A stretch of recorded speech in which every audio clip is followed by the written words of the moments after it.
Assalamualaikum warahmatullahi wabarakatuh. Sobat Janara yang dirahmati Allah, apakah kita pernah membayangkan ketika ada kata atau pernyataan seorang perempuan hebat, apakah itu dinilai dari perempuan yang memiliki pendidikan tinggi atau karir yang sukses? Dan pernahkah kita bertanya bagaimana agama Islam menggambarkan sosok perempuan yang hebat dan luar biasa? Baik, beberapa hari yang lalu kita telah memperingati Hari Ibunda Kartini, R.A. Kartini, ya, yang mana beliau ini merupakan tokoh pahlawan yang memperjuangkan martabat wanita, perempuan. Sejatinya dalam Islam juga ada seorang tokoh yang tidak kalah fenomenal. Ya. Beliau adalah Ibunda Siti Hajar. Alkisah, ketika Ibunda Siti Hajar ditinggalkan oleh suaminya bernama Nabi Ibrahim alaihissalam di hamparan gurun pasir, ya, di hamparan gurun pasir tandus, tidak ada kehidupan dan juga tanpa air. Saat itu beliau juga hanya membawa bekal secukupnya. Ya. Bayangkan beliau ini seorang wanita sendirian dan membawa seorang bayi yang masih kecil, anak bayi yang masih kecil. Bahkan dalam sebuah riwayat dinyatakan ketika Ibunda Siti Hajar hendak ditinggal oleh Nabi Ibrahim alaihissalam, beliau bertanya, apakah yang kamu lakukan ini atas dasar perintah dari Allah Subhanahu wa Ta'ala? Ketika Nabi Ibrahim menjawab, iya, ini perintah dari Allah Subhanahu wa Ta'ala, Ibunda Siti Hajar tidak memprotes, tapi beliau berkata, kalau begitu, kalau demikian, maka Allah Subhanahu wa Ta'ala tidak akan menyia-nyiakan kita di tempat seperti ini.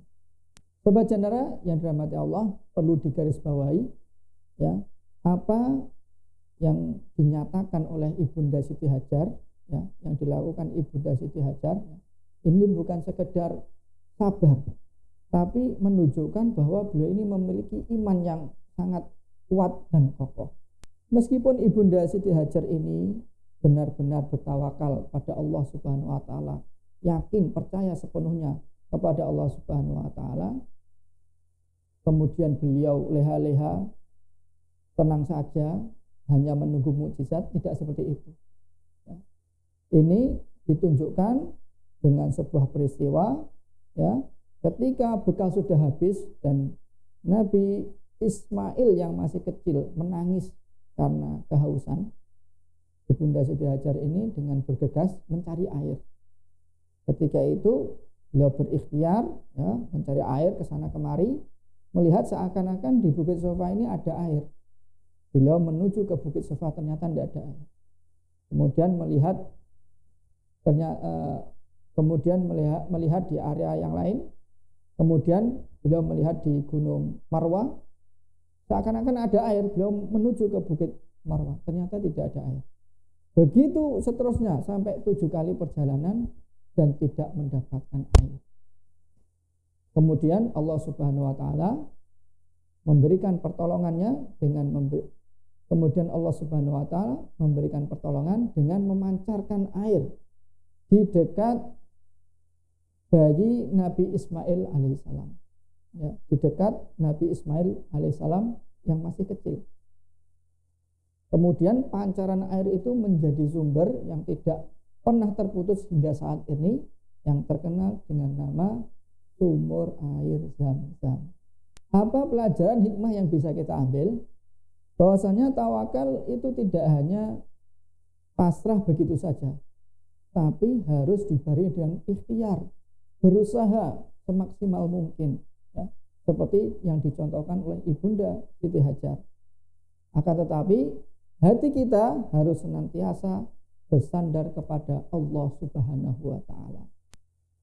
Dari kisah Sayyidah Siti Hajar yang sangat fenomenal ini, kemudian Allah Subhanahu wa Ta'ala menjadikannya sebuah syiar dalam agama Islam yang ada pada pelaksanaan ibadah haji maupun umroh, yaitu ibadah sa'i, perjalanan dari Bukit Sofa ke Bukit Marwa 7 kali perjalanan. Allah Subhanahu wa taala berfirman dalam Al-Qur'an, "Inna safa wal marwata min sya'airillah. Faman hajjal baita aw i'tamara fala junaha alaihi ay yatawafa bihima. Wa man tatawwa'a khaira fa innallaha syakirun alim."